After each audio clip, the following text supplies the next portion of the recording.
All right, I hit go live down there. That might do the trick. That might do it. I'm gonna have a whole conversation with myself on in the chat between Bantha Milk. Oh, I got a YouTube update that says watch it now. Oh, that's good. Yeah, you can Yeah. have that whole chat going on between you and you, right? Yes.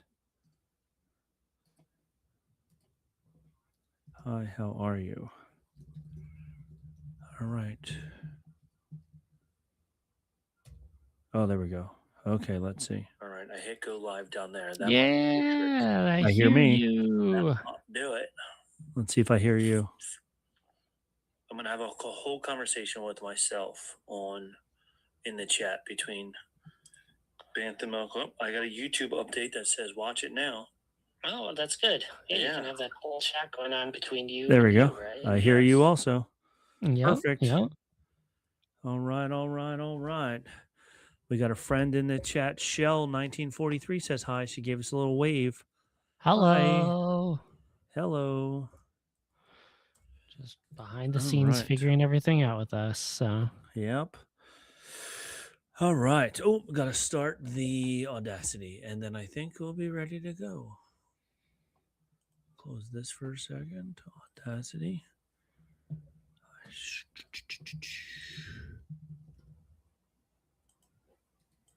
All right. Check, check. 1, 2, 1, 2. That seems to be working. good. All right. Are you ready, sir? I am recording on my end. All right. Sounds like a plan. On this episode of Bantha Milk Podcast, we dive deep into a second season of Lego building. The pieces of the past are truly our future at this point. That is the truth.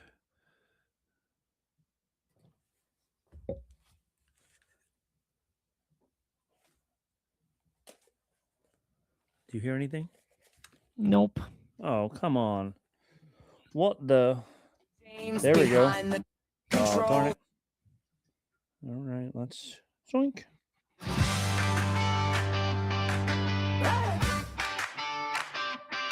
It's the Bantha Milk Podcast. Yeah! Pour a glass of that blue milk, we know it's gonna last. With Rob and James behind the controls, discussing Jedi, Sith, and all the plot holes. Every week we're back, can't be denied. Got the hot takes flowing and the canon clarified.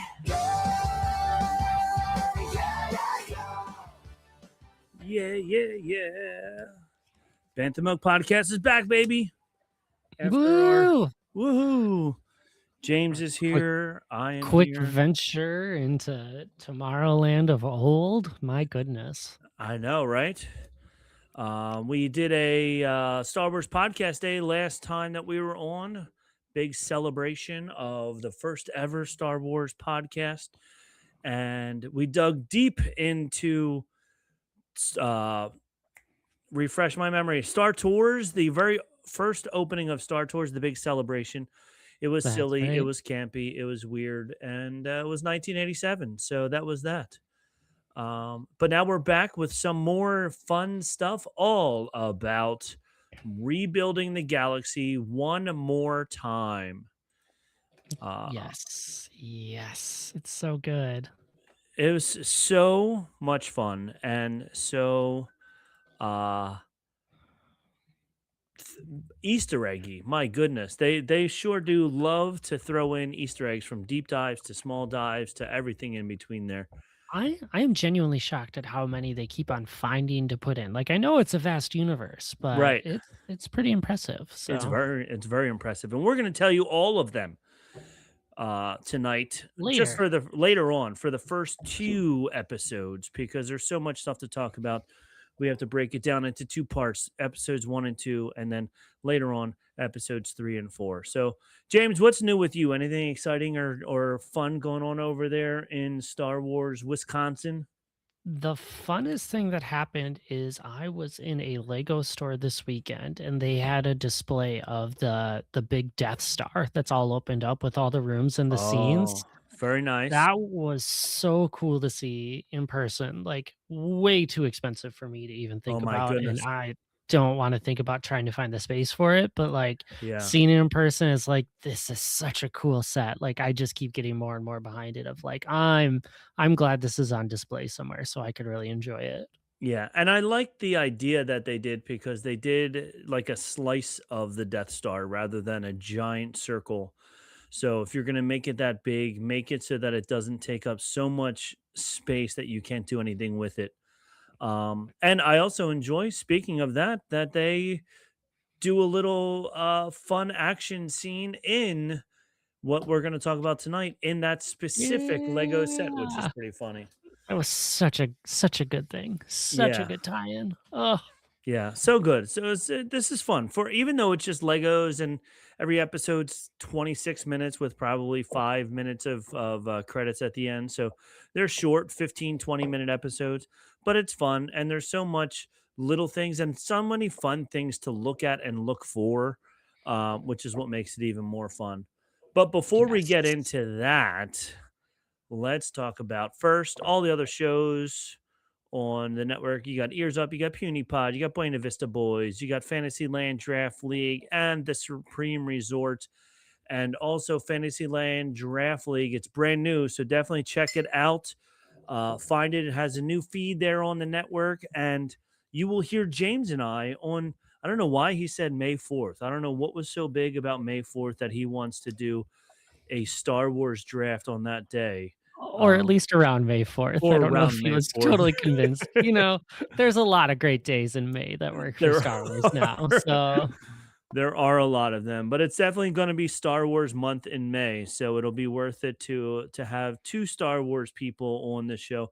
And I will say, please go find it and download it and listen to it because we had a lot of fun. There was a lot of ribbing back and forth, a lot of good banter. If you do a fantasy football league or fantasy baseball league, the most fun day of the league, in my opinion, is the draft because that's when you get to see what everybody else wants, make fun of people, do all that fun stuff. And that's what this show is just a fantasy draft every single time. It goes nowhere. It doesn't matter who you pick or what the topic is, because it doesn't do anything. You don't get points later on down the road. It's just drafting, drafting, drafting. So it was a lot of fun. James had a great idea for his, so you definitely have to check it out. I went in with no idea. James had a very good idea that he doesn't reveal until the end, which is very no, you have to catch on early if you can. right. But Yeah. And now, it's maybe it's a typical sixth sense situation where once you know, spoiler alert, he's dead, then you can see all of the clues all the way through. You're like, oh my God, I should have picked up on this. And James was Yep. the same thing. And once you know, but if you don't know, you're just like, interesting pick. All So right, sure, why not? So, yep. sure, why not? So check that out. Definitely like, subscribe, and all those good things down there. We are drinking some Bantha milk, and I have I found another one of my blue milks. No So there way. it is. It's Has to be the back. last one.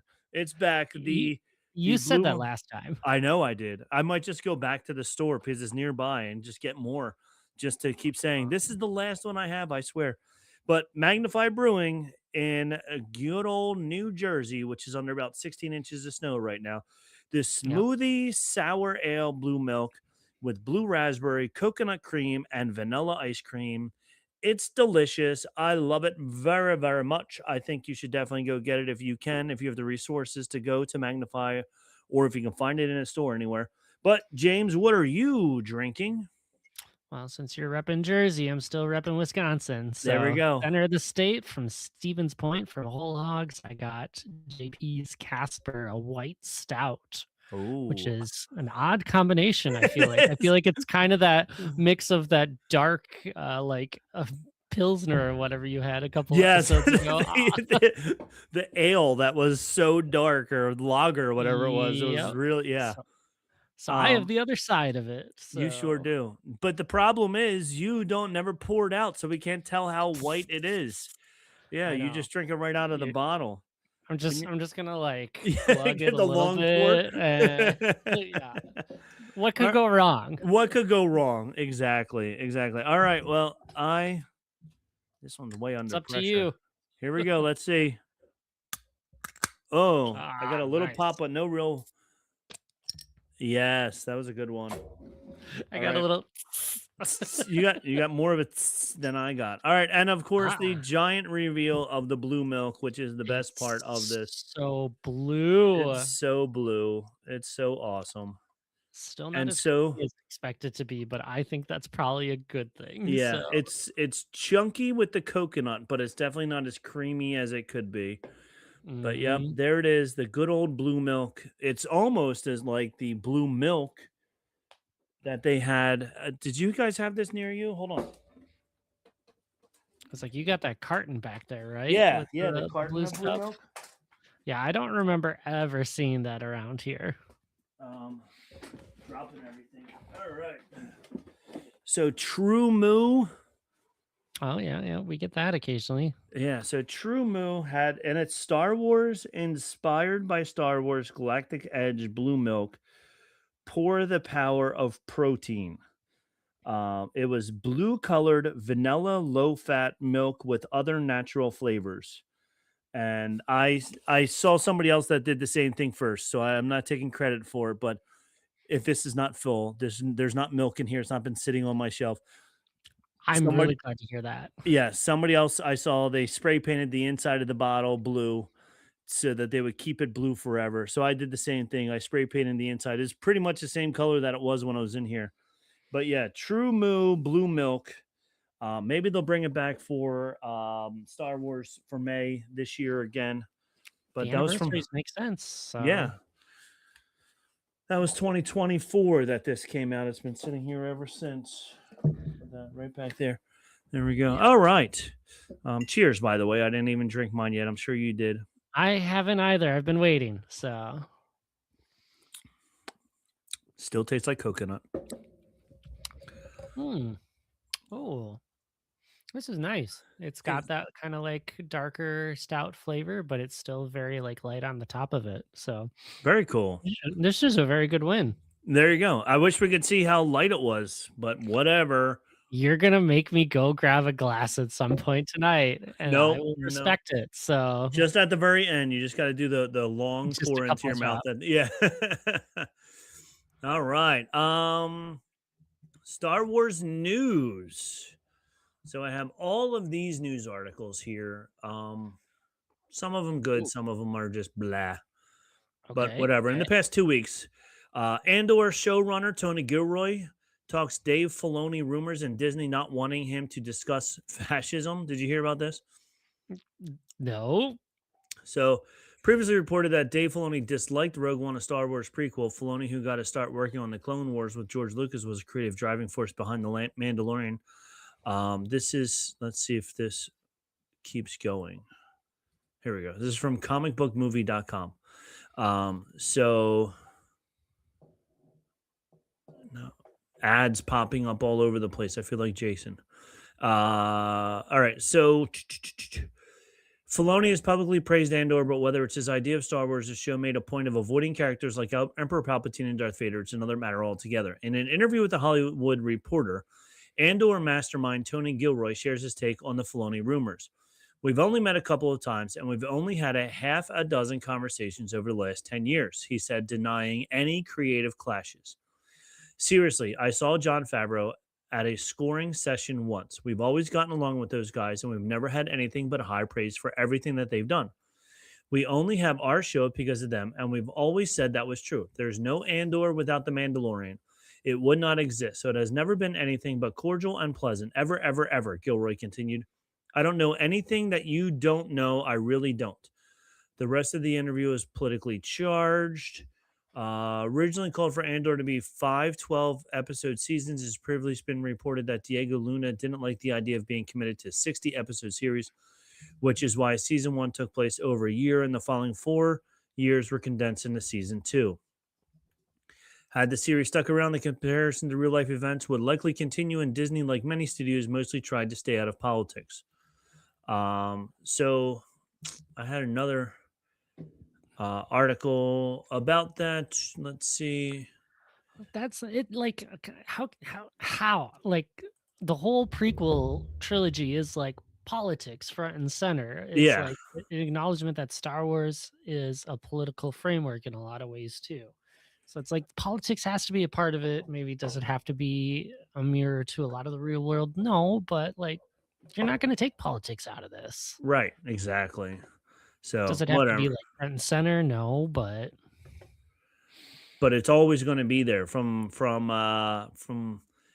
the very beginning of season one. Was the first three episodes were so much politics involved in it. So, yeah. but whatever. The upcoming space opera movie has the wildest cast in sci-fi history from Screen Rant. Now that is written in a way to very get you a lot of clickbaity points there. Oh my gosh, yes. So of course we know Rise of Skywalker or The Mandalorian Grogu is first cinematic outing since The Rise of Skywalker in 2019. We know they're just talking about a couple different people that are in here. We have, of course, we know about uh what's his name, Mando, and then we also have, if there's any Mandalorian and Grogu truly blindsided fans, is the cast list. Historically, Star Wars movies have favored emerging talent. Mark Hamill, Carrie Fisher, and Daisy Ridley became icons of the franchise. Not before it. Even the prequels, despite adding Liam Neeson and Ewan McGregor, still focus on relatively fresh faces. Did you know that Mark Hamill never saw a Star Wars movie before he was in it? Uh, I mean, yeah, Okay. but just making me think about that one a little too much. I'm like, oh, You're like, yeah, wait, but what? Of course, yeah. I didn't know that because not something to know. Okay, carry on. Great, love it. Joining Pedro Pascal in the Mandalorian movie is Sigourney Weaver, which we've seen her already, which she's a big name. And then after her, they also have Jeremy Allen White, best known for Shameless and The Bear, who is voicing Rada the Hutt, the son of Jabba. So when you Okay. see the Jabba the Hutt character, the Jabba the Hutt's son, it will be Jeremy Allen White doing the voice of it. That's Fascinating blend of prestige TV credibility and deep cut Star Wars lore. Rada's return connects back to the Clone Wars, but through a thoroughly modern star. Perhaps most surreal of it all is the vocal cameo from legendary filmmaker Martin Scorsese. The idea of Scorsese's voice appearing in Star Wars movie would have sounded like fan fiction a decade ago. Now it underscores just how aggressively Lucasfilm is leaning into star apparel. None of this is by accident. It's clear the Mandalorian and Grogu casting is designed to generate conversations far beyond traditional fandom circles. But Scorsese and George Lucas actually started doing films together. Lucas knew Scorsese, or Scorsese knew Lucas when Lucas was just a student filmmaker. So they go way back. So I'm sure George might have called in a favor, or they said, hey, this would be pretty funny since you guys have known each other forever if he's in it. So that'll be pretty interesting to see when Scorsese appears in the movie. Yeah, I agree. I'm like, that's such a like interesting call out for someone to be like voice actor. Yeah. And then did you see the new trailer? Oh, did I see the new trailer? Okay, good. I'm glad you did because I'm almost offended. well, I wasn't talking to you. I was talking to our thousands of fans who are listening at home. Oh, That's what I was okay. talking to. So yes, Woo! so there's a new trailer out. It has a lot more details in it. Still doesn't really tell us much, but at least it tells us now why we are doing what we are doing. So that's pretty exciting. So I have the trailer, but whatever. 3 things that may have flown casual. The Force Unleashed. Tony Gilroy says he has the liberty to speak about the parallelisms between Andor and U.S. politics. Oh no, this is different. Never mind. All right, but I'm like, yes, that's Tony Gilroy again. yeah. I thought that he was going to comment on this or whatever, but yeah. So there's a new trailer. Would it finally It's earn some momentum? Will it? awesome. Yeah. Uh, I think it's a big deal because this trailer has so much action mixed in with it. There are so many things going on. There's so many little like fights or little conflict scenes, like such a different story from kind of what I was expecting. Yeah. And so a lot of me is like, how are they packing all of this into a 2-hour film? Hmm. Yeah, because it is a lot. So I mean, I think we're also thinking about with a TV series how we can get a lot of detail into all this stuff. I hope it's not too choppy because like you said, it's only going to be 2 hours, but I hope that they go from scene to scene. They'll probably just go from scene to scene a lot faster than they would in a TV series. But I hope it Mhm, doesn't get to the mhm. point where you're just like, no, spend more time there. What is going on? Um, so, so yeah, so the new trailer, this person said, gave me exactly what I needed, but that will be enough to satisfy general audiences. We have Pedro Pascal's face, and we have Martin Scorsese as a voice in the movie. Um, we have the Hutt, and we have Embo, and we have a little knowledge of what the story will be. Altogether, we can kind of start putting two and two together. Sigourney Weaver's Colonel Ward sends Din after Rada the Hutt for a reason we don't fully know yet. But the Hutt twins find out about this and send Embo, the bounty hunter from the Clone Wars, after him. Yep. The part that interests me the most is that Grogu's side of the film. We see him meditating in a very different setting that might be a flashback of sorts, and it's clear that he's not in the title of the movie for promotional purposes only. He has some integral part to play as well, and his arc will be as important as Din's, or so I hope. And we also don't know yet the Shadow Councils play a role in all of this. Perhaps they are in cahoots with the Hutts. For more on the trailer, you can check out the breakdown. But I did like Din's line when he said, he's going to be around a lot longer than I will. He needs to learn how to take care of himself or something like that. It was a great line that I All just it does butchered. is yeah, it sits here and makes me think, I'm like, is he gonna die in the movie? Are we gonna get some sort of heroic death for the Oh, Mandalorian? well, they did say that they're not doing anything after this. So, do we want to kill him off to end the series, or do we want to just keep that open that we can someday come back to it if we need to? It's such a challenging question, right? Hmm. Because like you could give it if the story makes sense, but at the same time, you're right. Of like cameos later that aren't just flashbacks would be pretty nice, and flashbacks are dangerous because you can't add new knowledge to characters that they would have needed or had to avoid a situation. So Yeah. So I hope that they don't give him a heroic death. I don't even know. Hmm. That would be a good question. Would you want to see Mando die in a heroic death? Like, comment, subscribe down below. Check out all those things and tell us right. what you think. If you would like to see Mando actually die in a heroic death in this movie and wrap it up nicely and let, but then do you want Grogu? Who would Grogu go with? Because even though he's 50, he's still just a child. Like, it can't be just him and Babu Frick running around the galaxy. I Um, mean, it could be. So it could be. So I I don't. I I have one piece of disappointment I feel out of this trailer as well. Okay, go ahead. Uh I am sad that there is any sort of nods that they are in a Razor Crest again, or at least that style of ship. Oh yeah, because it's a new Razor Crest. But in the series, he did ask. Was it Amy Poehler's character? Who was? She was from SNL. She was the mechanic that he kept taking his ship to get fixed. I don't Um, remember. but he kept asking her. He did ask her to find him another Razor Crest. Um, but also on that note, Rebuild the Galaxy might have, although it did look different in this, so it won't be the same.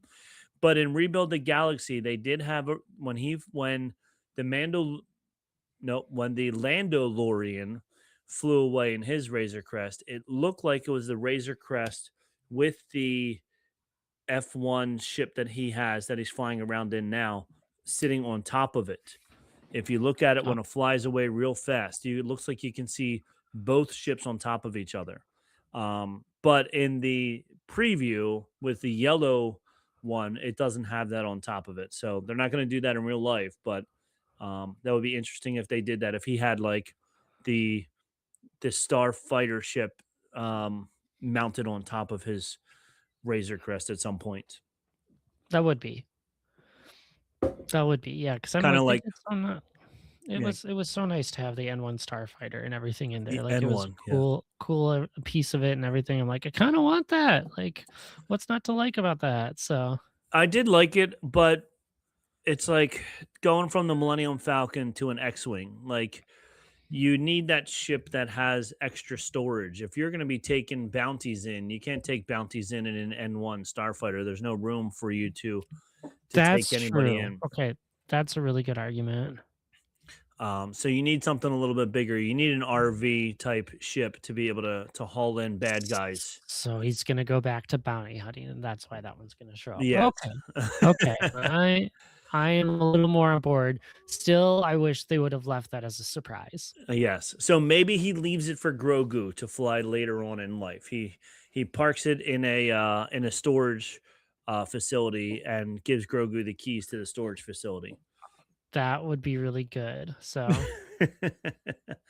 All right, my next news article, all the peak since this whole episode's about Lego, 16 new Star Wars Legos coming this spring. The first one is a baby Yoda with his new armor. I felt like I made a baby Yoda. yeah, where's the cute little plate, right? Yeah, Where's Norman wearing? Where's Norman wearing? Yeah, so I made an old baby Yoda. He's here somewhere. I don't even know where he is. But the new one has his little metal plate on his belly. So that one's really cute. It's so cute. It's Uh, so good timing of like pulls the strap to put his armor on. I'm like, oh, and it's just this this is what I want. it's just this one little plate right in the middle too, which is really cute and really funny. Yeah. Oh, Yeah, that's it what he is. is. He's right behind me. So I don't know if it's the same size as this one. I think this one's a little bit smaller than the way the new one It looks. feels about But right. yeah, So but it could be the same one as this. But yeah, I just need to get that little plate for him. yeah, and you'll be set. And then I'll be set. Yeah, I don't need to buy a whole new Lego set. I can just make a little plate. So that's the first one. That's 1,200 pieces. So that might be a little bit bigger. No big deal. Yeah. No big deal. Whatever. Lego Grogu's Homestead. There's a little set. These are all from the Mandalorian and Grogu. A little Mhm. set, which looks cute. There's a little set of Lego and the Mandalorian Grogu speeder bike. There is the new Lego Razor Crest. It's $150 at Amazon. It has more yellow in it than the old one does. I have the old one over there, and I was so disappointed. I was so mad. I built it. I was so happy. Look at this. And then the next week's episode, they blew it up. And I was like, what? Why did I just spend my money on this? They have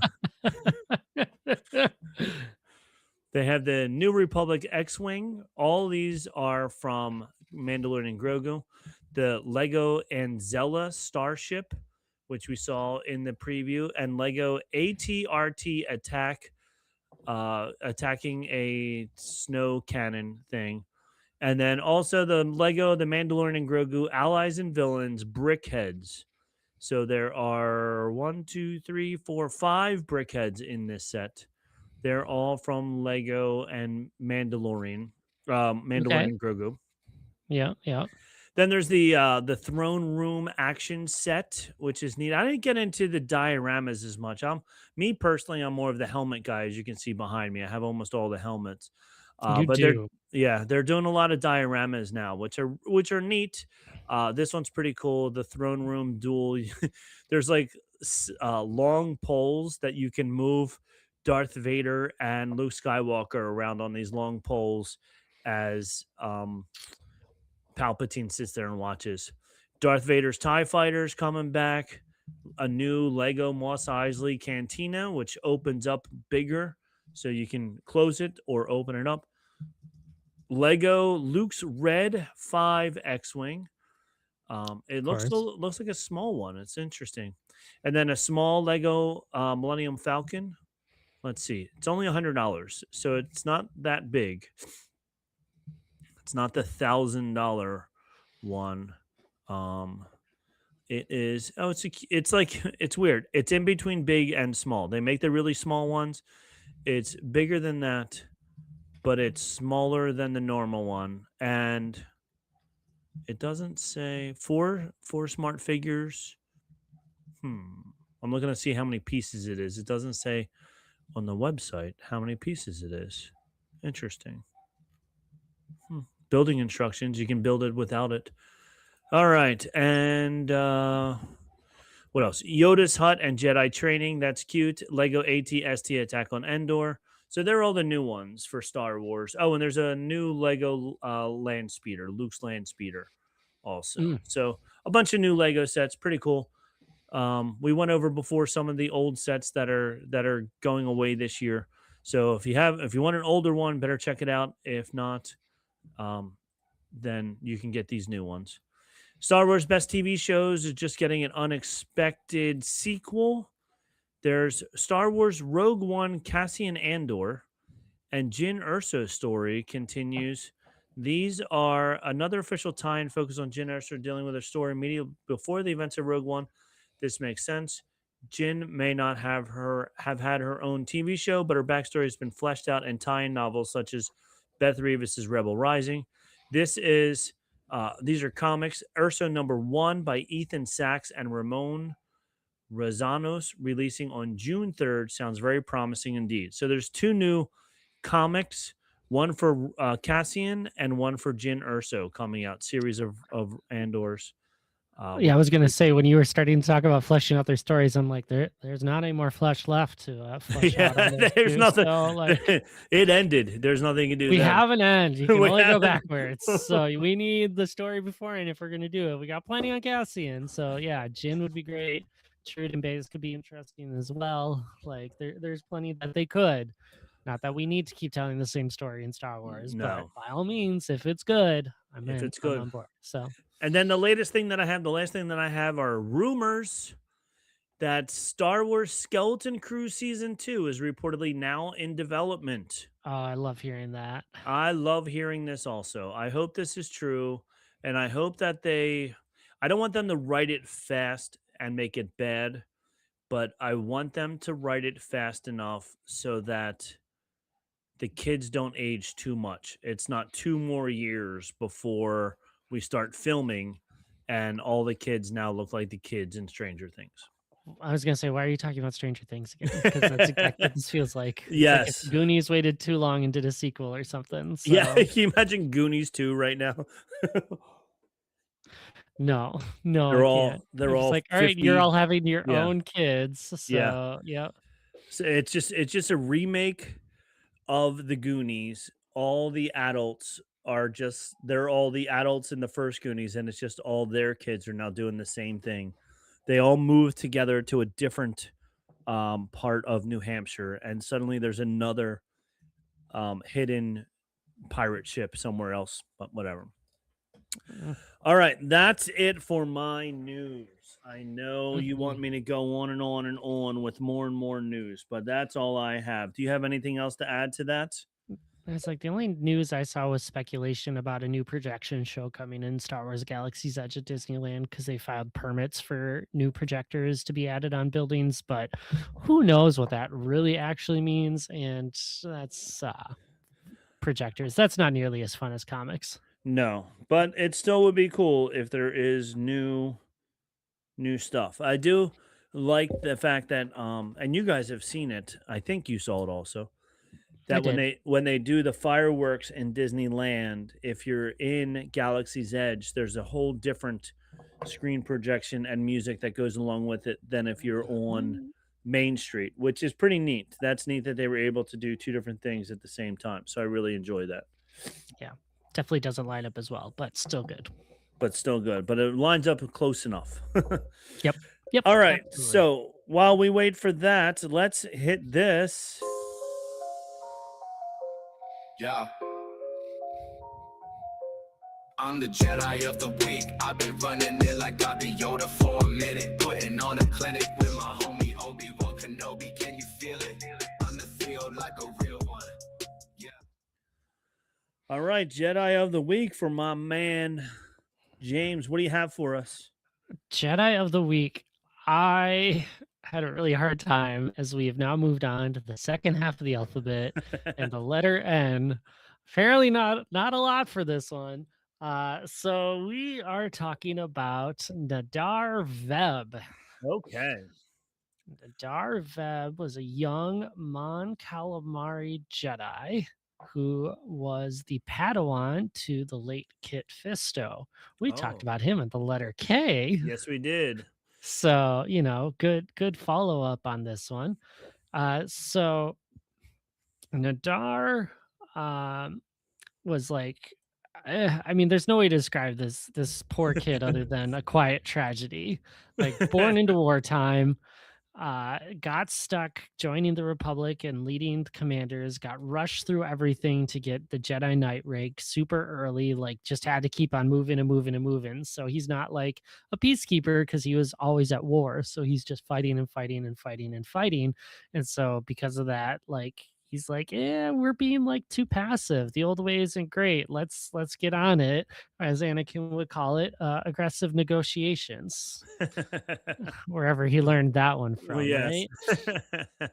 So this Jedi's thought was, we need absolute power to defeat the separatists, and so he went face to face with Grievous in Star Wars: The Clone Wars, season 1, episode 10, Lair of Grievous. He got through 3 of the Magna Guards, but Grievous took advantage of his arrogance and see you later, buddy. Rest well. Hopefully you join the midichlorians in the Force out there.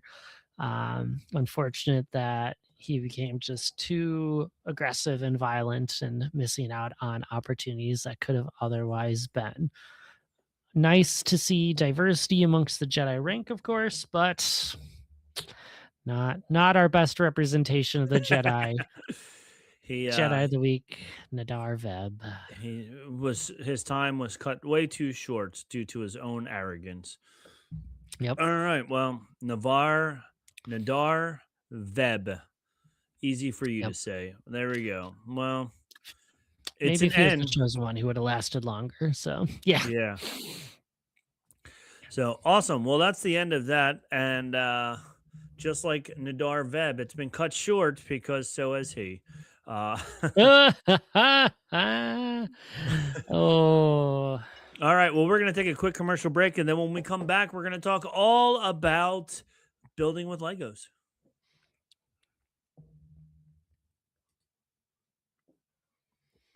All right. We're back. We're ready to start building, but we're not going to build the normal way. We're going to rebuild the galaxy. Yeah. Pieces of our past are showing up this time. This time it's in our past. So this was interesting because I liked how it wasn't just the same thing all over again. It was definitely different. There's a lot of different things in it, different people. We saw some really, really cool people. There's a lot of deep cuts in this. Yes. Yes, there So are.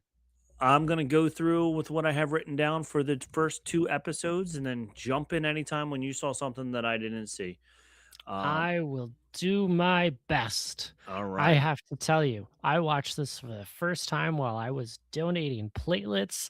So I'm just Oh, sitting in the bed, like not moving. And I'm like, I can't take notes. I can't do things. I just have to make mental notes as I go through this and remember and remember and remember. So well, hopefully as I talk, it'll bring it all back into your memory and you'll yeah, remember it all. So I'm we just terrified I remember things wrong at this point. So we're gonna do our best. we'll So do our best. We'll see what happens. I may be wrong and you may be right. Who knows? I may be maybe wrong. Maybe a little Billy Joel might be there as well. So episode one starts with a new opening crawl, which was a lot of fun. And we had what's Dev reading it, and then he comes out and he's like, "Oh, I'm gonna stop reading this," and he just starts we had Sig reading it. Sig not reading Dev. it. See, there we go. Sig was reading it. You're right. Messed me up already.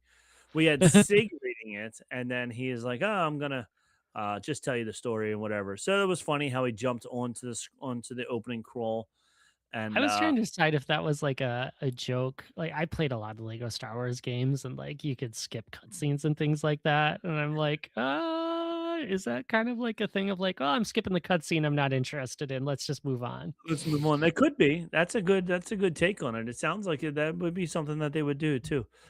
And the crawl explained everything from season 1. So if you didn't watch season 1, now you can. You don't have to because you got the crawl there. So I think my favorite line out of that as he was introducing it to it was when he talked about the villains were good people, and then Darth Vader's like, "You have an abundance of faith or whatever. Your yes, abundance of faith pleases me." I'm like, "Oh, I love they're flipping it." they're totally flipping it around, so it's really good. But then the first scene Yeah, opens up yeah. on Dathomir, not the Dathomir that you probably know and love, but a jungle version of Dathomir, because of course all the planets are different. And I love the fact that we meet the Day Sisters The instead of the Day Night Sisters, Sisters. It's and so cute. and instead of riding the Purgle, they ride Rancors all around the planet, which was fun. Which also, I mean, I guess it's Star Wars legend, whatever, but like in Star Wars Galaxies, if you went to Dathomir in Star Wars Galaxies, there were Rancors all over the place, and you had to fight them off, and they were scary and crazy and all that good stuff. So that was a lot of fun. But then this whole sequence is a dream that Sig is having, seeing what truly happens through Dev's eyes. So it's almost just like Last Jedi, where Rey and Kylo were having the same Force communications because they were, of course, a A dyad? dyad of the Force. That's right. So we now find out that Sig and Dev are also a dyad of the Force. Um, and then it Big brothers. gets into a cool training sequence with Sig and what's the droid's name? It'll come back to me. Servo are doing this Servo. on training sequence, which is very similar to Luke and Yoda's training sequence It on Dagobah. feels so familiar. Yeah. They did some jumping and backpacks and all this other stuff. It was interesting. Flipping around. What a time. What a time. So What a time. And Jedi Master Bob is there. with his new title now, right? With his new Master title. A full and everything. Yeah. Yes. It's funny because as we talked about it last time, he was just this random Jedi that came with the 2002 Lego Republic gunship from Attack of the Clones, and fans just called him Jedi Bob because it just said Jedi, and Yep. now they're using that name. So if you missed the first season, you got it on the second season. Um, there was a U-wing that Cassian flies in this when he's building all these ships. When Sig starts building all the ships for everybody, he builds one that looks like Cassian's ship, and later on we see Cassian as well. But now that they're the planet that they're training on is actually called Alist, which is a callback to the 2016 Lego series titled Lego Star Wars: The Freemaker Adventures. Later on in the first episode, we get Grogu, who they refer to as Baby Yoda in the very beginning. Mm-hmm. Which is funny because, that's what everybody called him until they finally told us his name was Grogu, and everybody was like, "What? That's his name?" Huh? That doesn't That's sound like Yoda or Yaddle. no, So that's so weird. So instead, we'll call him Norman. And then the Baby Yoda is traveling with none other than good old Billy D. Williams himself, the Landolorian, which we saw at the very end of season one. I'm still in love with this so much. How he just showed up and it, really just kind of had that going on. Oh, It was so good. It was so good. And he's like, I'm the Landolorian. And of course it was Billy D himself. So he uh which is great because of course he shows up and he's like coming to be the bounty hunter, and so he uses weapons and then throws the oh sub thermal detonator. yes, So that's why which everyone gets frozen in carbonite. which is great because that's what his bomb is called that he lets off in the back of Slave One. But Mhm. yeah, which is really cool. And then everybody immediately goes into the Lego carbonite plastic containers, which was really fun. Um, Yep. and this is what I was talking about. The Mandalorian's Razor Crest in this when it takes off, it has an N1 starfighter built into it as well. So if you watch Yeah. when it takes off, it has four jets on it, two really big ones, which are um, the Razor Crest Classic ones, and then Razor two Crest smaller ones. ones. And then it also has a much longer tail on it that looks like it could have been the other pieces of the N1. Um, I've been told in Lego terms this is what we call a kit bash. oh, So there we go. A kit bash. Learning something new. Um, so then the Landolorian, The brings them Landalorian. brings them to the Sith Lords, which it's all the same Sith Lords from last time. Darth Ray, Darth Rose, Tico. Uh, she has a new necklace. I don't know if you saw it, but she has the new necklace that she gave to her sister. Oh, I don't know if I noticed that was different from last time. So, Yeah, so she's wearing that necklace. Maybe she wore it last time also, but she's definitely wearing the necklace. I noticed it more this time because I think they were more in frame a lot more this time than they were oh, before. yeah. Yeah. So I think you could really pick up on all the little intricacies. What's the word I'm looking for? Intricacies. That's the word. Yes, easy for Yeah. you to say. Yeah. Yep.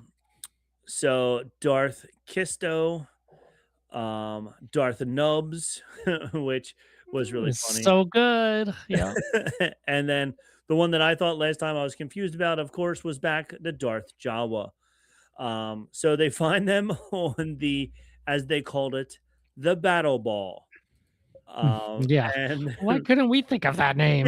he's like, "Oh," he goes, "Oh, you have the Death Star? What?"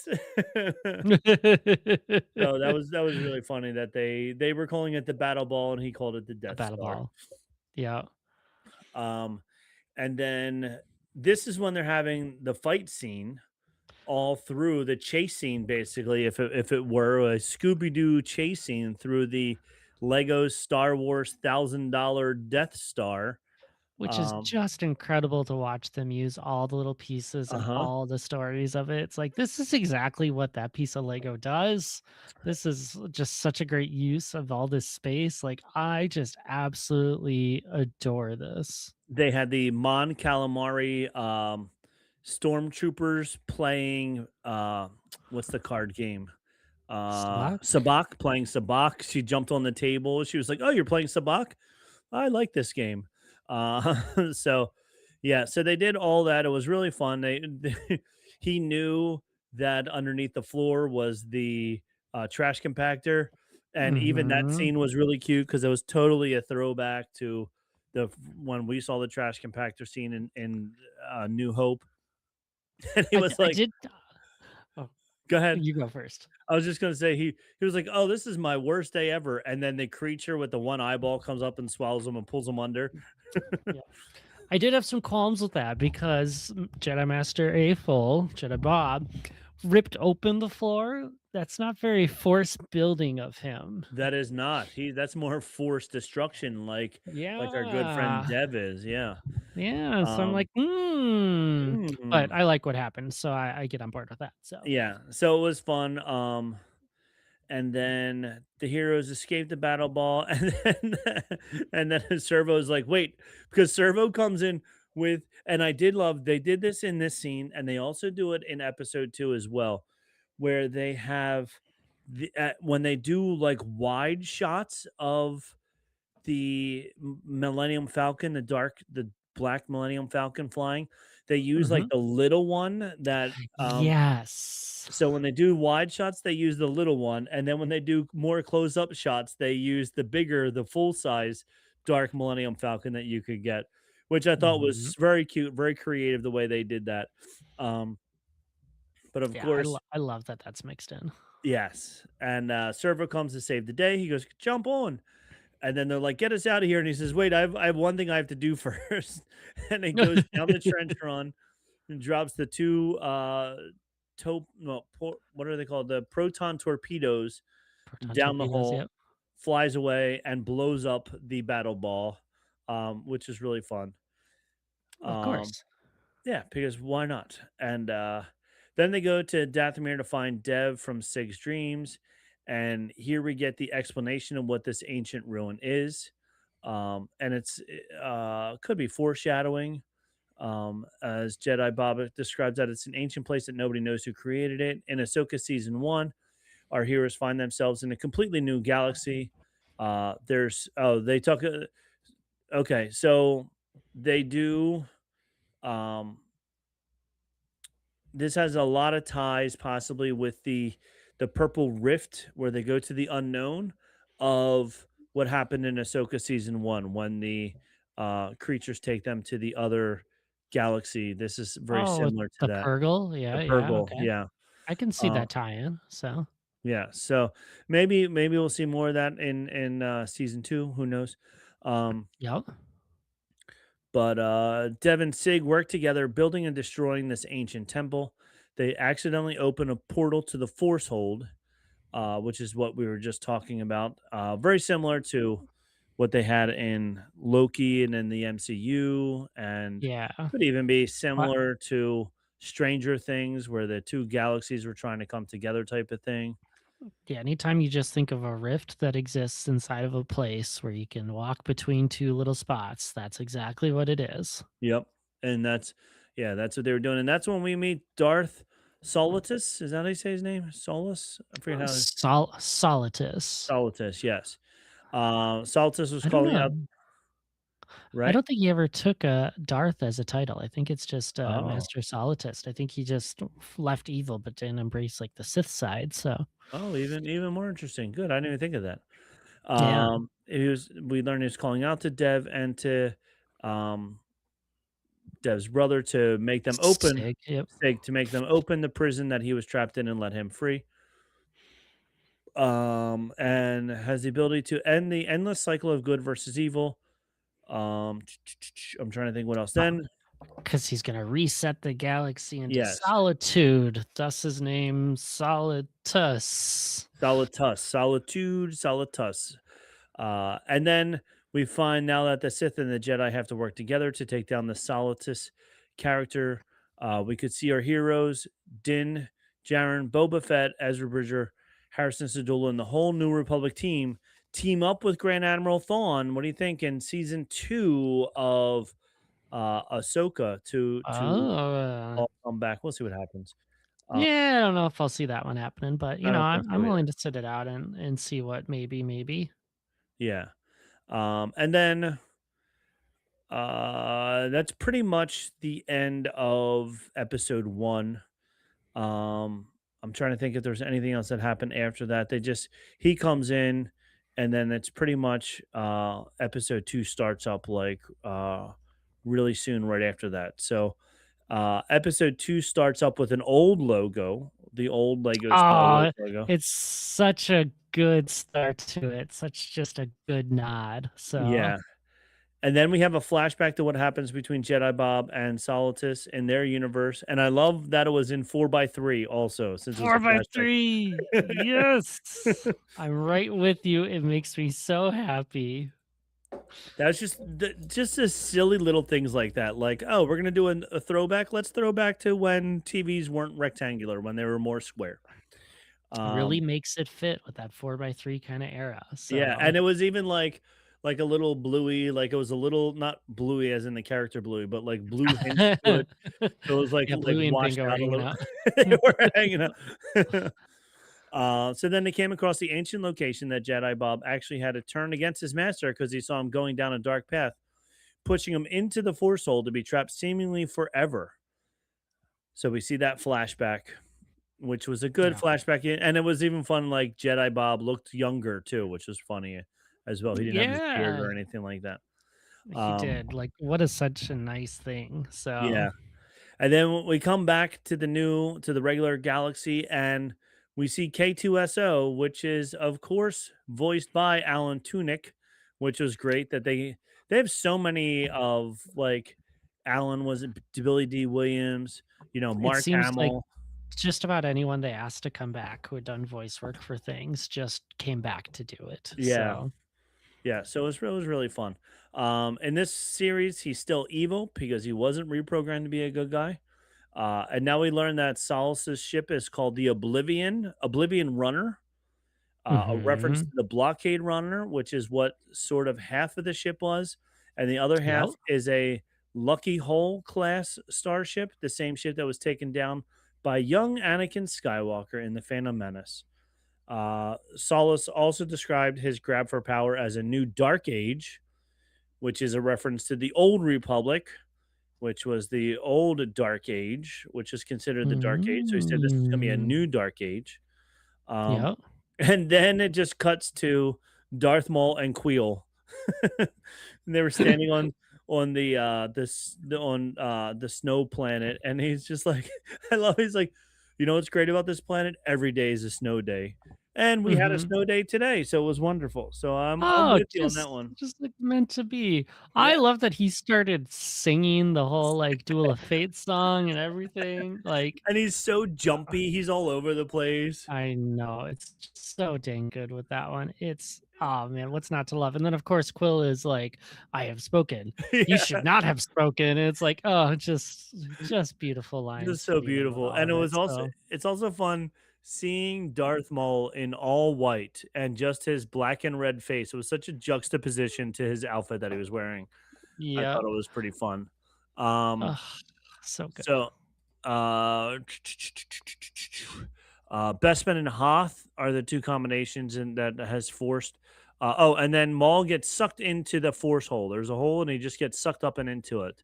And then as he gets sucked up into it, we see Sig and Dev wake up because they were sucked into it at the very end of episode one. And Yep. this is when we get a really deep cut. I didn't know about this. I didn't know who this person was, but he even said, "You don't know me? I'm a deep cut, A real deep cut. a Yep. real deep cut." Jackson the Bunny. So if you're wondering who Jackson the Rabbit is, he made his first appearance in Star Wars in 1977. He was a side character in a comic run. But as Star Wars fans do with Jedi Bob and characters like Jackson over the last 48 years, he has gained a legendary love in Star Wars fandom. Hmm. I did not know who he was. Did you know who he was? I did not know this one. So but I have loved learning about him, especially like catchphrase like "Holy Hutch." Yeah. Like So that's a great line. I'd love to just kind of mix in and have going with me throughout all of this one. So yeah, so he was fun, and now that I know who, as soon as he popped on, I was like, "There's no way that they would just make up a rabbit character for no reason." oh Um, no. so I was like, "Okay." So he came from a 1977 comic, and he was Yep. voiced by Ben Schwartz as well, which is pretty funny because he's a Yeah. funny guy. Yep. Which fits so well because again, one of my favorite lines from this episode was this moment of like, yes, you like the carrot and the stick to get things done. I'm all about the stick. Like the rabbit's not into the The carrot, rabbit's not doesn't care man. about the carrot. Come on. Um, so then we cut back away from there. We're back on Darthmere. We see Asajj Ventress bid farewell to the rest of our heroes. It was funny. She gives like a little wave. As Yessie and Jedi Bob are trying to call for help. And this one was neat. If if and I had to watch it twice because I was half paying attention the first time. As I was Okay. telling you beforehand, I've been playing stupid video games way too much. Uh, Happens. Yep. it happened. So I was playing video games while I was watching it. But as she's calling for help, she calls out um, Shemi. As she mentions Wad, who is the owner of Luke Skywalker. Oh, Watto. She mentions Watto. She calls Watto for help. She calls to Hux for help. And she calls to Mara for help in reference to Mara Jade. I think Has to be. it has to be. I think anybody who has read the books that Mara Jade is in want to see Mara Jade in a real Star Wars movie, TV show, anything. Yep. See Yep. her in canon because she seems like such an awesome character. And There are so many characters that are in that line of like we want to see that mhm, character. It's like Mara, it's Star Killer, it's Revan, like those legends that just haven't been able to cross over yet or they're waiting for the right moment. It's like, come on. yeah, yeah, so much so. Like I hope we finally get some of those people to and maybe now with their new management and new ownership, maybe we'll do that. They Um, might. so yeah, so back to the Force hold, we get introduced to a giant Chewbacca, which was fun. Oh, I love this. This was such a moment of like their willingness. Like we saw the little Millennium Falcon, like you said, and now we get the different kind of like I said, it's not just minifigs and ships anymore. We get the giant like version of Chewbacca that we're starting to see more in stores of. And so it's like this is great. We should see more of the Lego universe. Yeah, and then we see the giant Chewbacca, which is cool, and then we see the blockhead Ahsoka Tano, which was Again, cool. we love Yeah, it's great to see the Brickheads get some like time out there as well. And like poor Ahsoka being like, I'm the last from my universe. Like, all right, we're only gonna see you animated like this. Got it. But yeah, and uh, Ahsoka's blockhead is cool because it's showing her how she's so different from everybody else as well. So it's a really deep Mhm. dive into that.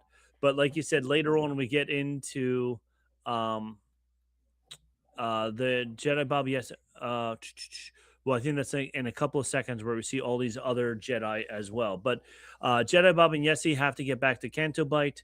Another reference to the Last Jedi, which is the casino Yep. planet in the movie. So they have to hop in a portal. This show's version of the Purgle, which was The awesome. The Porgle. Porgle.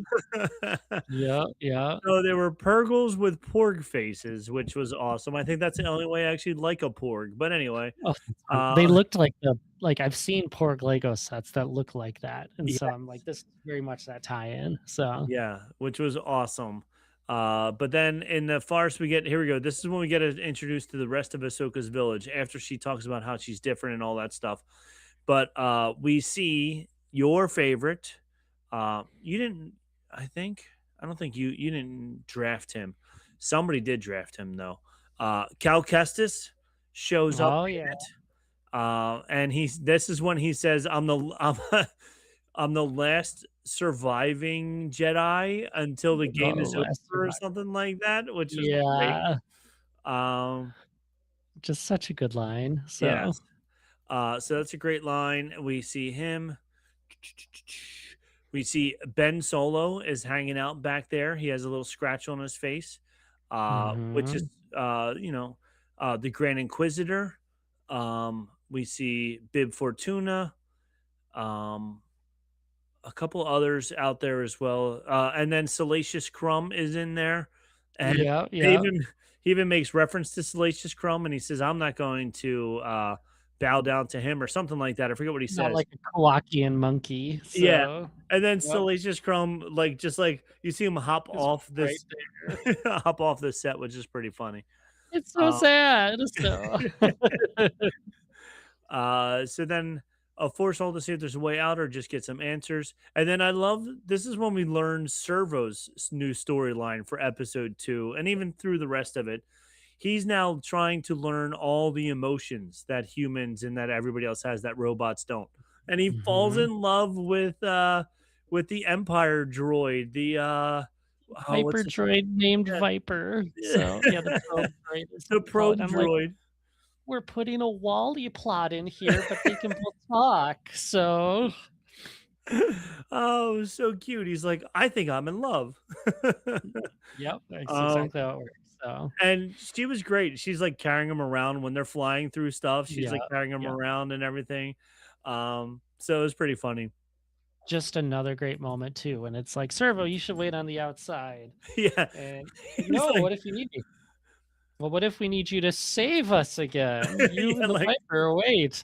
Oh yeah, I'm perfect for that. "I'm perfect for that." And what did he say? He said, "Team droids on the outside," or something like Yeah, that. something ridiculous. So the Viper just goes, no, absolutely No, not. we're not saying that.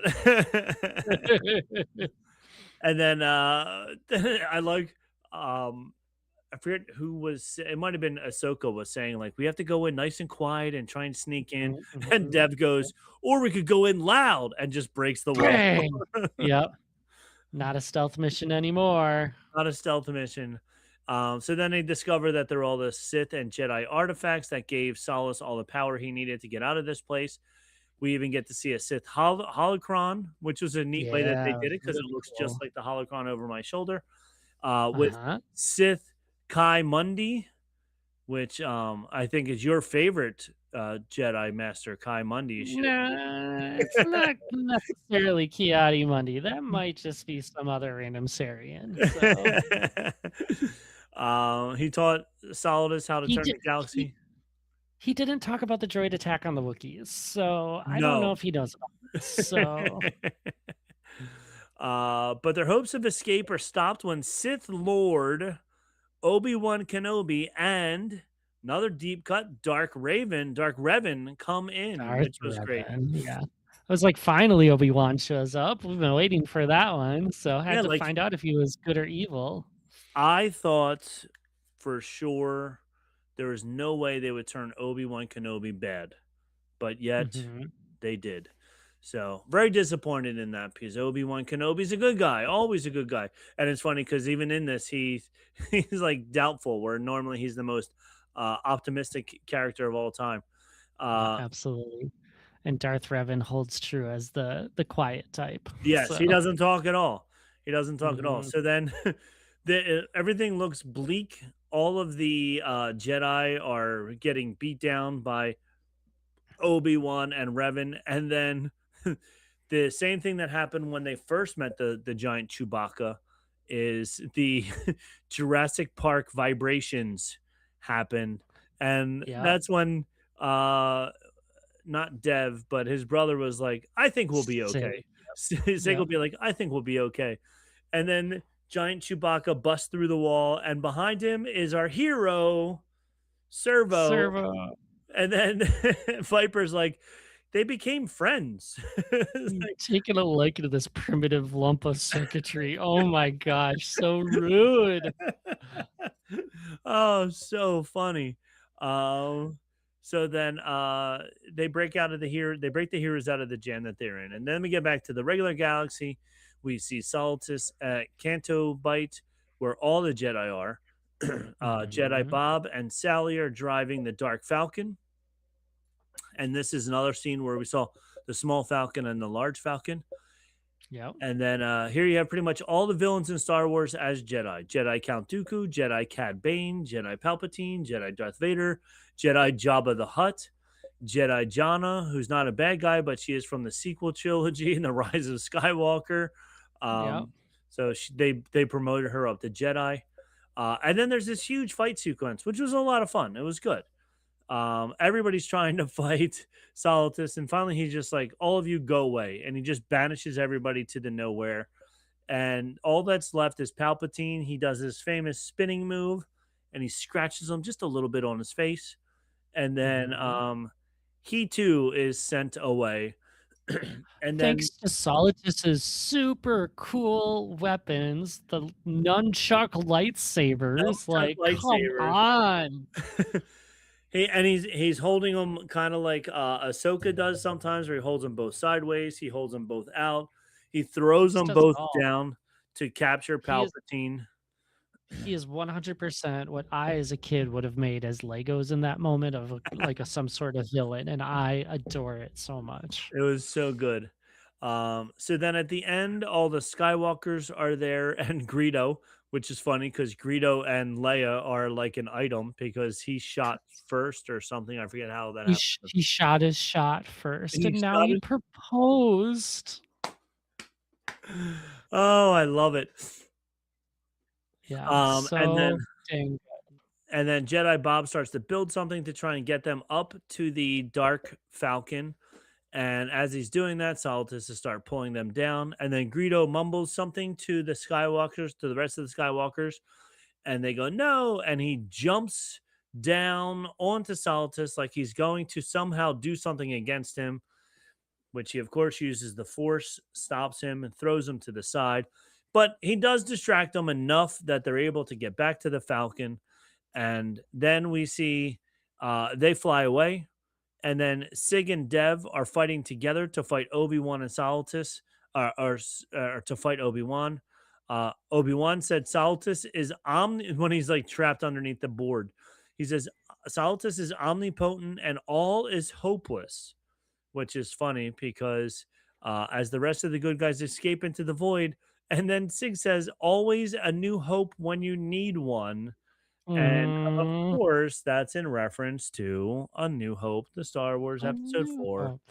Yep. So very good. And that's how the second episode ends. Um, episode 3 and 4 were good, but we're going to wait till next time to talk about them because we're already over an hour into this. So we're not going to continue.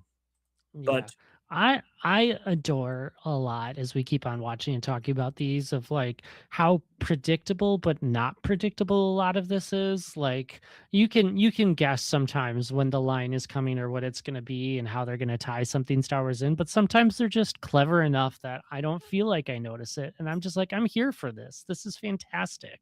Yeah, like I would love to be in the writing room when they're just like, okay, we have these lines. We need to throw these lines in somewhere. Or, oh, what if we did this? Or what if we did that? And they have all these different ideas and stuff to and they are able to piece it all together because it's a really good job. And it's very not punny per se, but very creative in their twisting of things and twisting of facts and everything like that. And of course, it's the Mhm. only way that you can do it is in Lego, I think, because it's the best way to have Darth Vader go from wearing an all black suit to an all white suit, or even General Grievous with his white outfit instead of his gray and brown and ugly outfit. Mhm, Um, mhm. so it's a lot of fun. It's cute. I really enjoy it.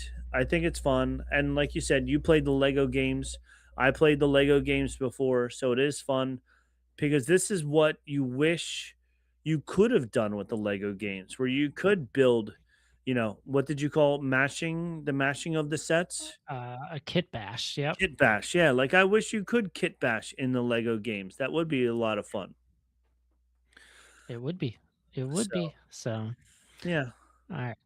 I've got 3 Easter eggs that I missed out on talking about as we kinda went through it. Okay, tell me. Um, so 1, you may have noticed that Sig has an orange lightsaber.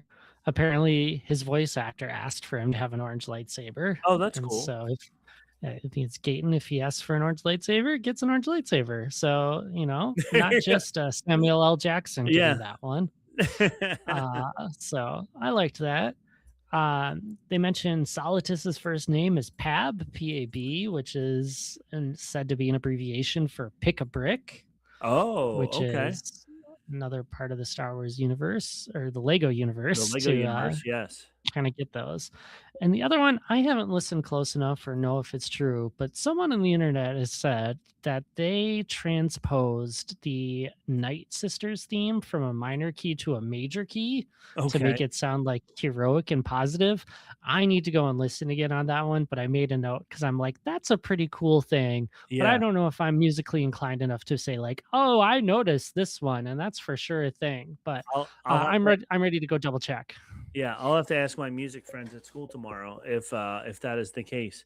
Yeah. Also, when Grogu showed up, they were playing like the Mandalorian theme music as well As they as he showed should. up. Yeah, which is really Yep. cool. So, yeah, so there's another one that we missed out on. But Yeah. that's awesome. So, yeah, if you guys know any other Easter eggs that we missed out on in the first 2 episodes or, even later on or even anything from the first season. Let us know Mhm. what you thought and what you saw. Um, all right, well, I think we're done. What do you think? I think so. I think so. I think it was a great rundown of the first 2 episodes. We got the next 2 next week or in 2 weeks from now, and then we're Yeah. on to something else. So, the Yeah. of course, coming soon in March? No, April. It's not till April, but the Darth Darth Maul Maul, is thank coming you. up. Darth Maul Yeah. series is starting coming in April, so we'll have lots to talk about in April. Yes, Um, we will. but until then, we'll find some other things to talk about. So don't forget, Awesome. like, subscribe, comment down below. Check out all of our things we're on Facebook, Bantha Milk Podcast on Facebook, Instagram, Bantha Milk Podcast. We are also you're watching us on YouTube. If you're listening to us in the car, check us out on YouTube. That way you can see our faces over there at Bantha Milk Podcast. Like, subscribe, comment, do all those fun things, please. And See the blue milk. see It's the like blue milk. Yeah. iconic. So All that's left is like the chunky coconut shards now left over. So, yeah, yeah, probably just leave that. yeah, just leave that alone. So here, drink the blue milk from Magnify. All right. On that note, I guess that's it. Until then, we have done a lot of speaking. We have spoken just like Queel did. We have spoken. Maybe you shouldn't have spoken. Maybe you shouldn't have spoken. All right. Goodbye, everybody.